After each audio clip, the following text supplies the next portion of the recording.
Start.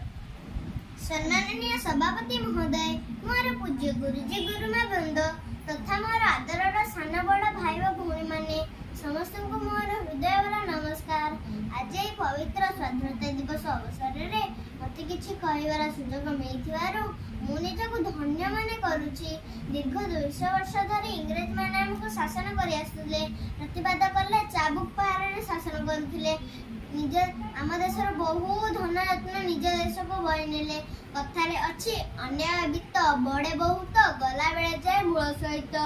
शेष में भारत माता कोଳରେ जन्म नेले।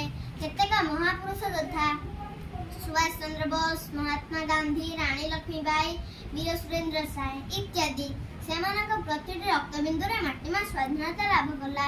निज जीवन को बई देई देश जीवन को बई देई आज हमको स्वाधीनतार स्वाद चखाई गले। से महापुरुष मानक आमे केबे भी भूली परिबा नाही।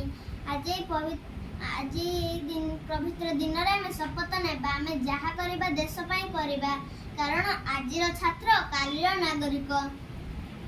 आम देश को आमे गढ़िबा, देश निज जीवन को बई देई देशवासी हृदय रे रहिबा।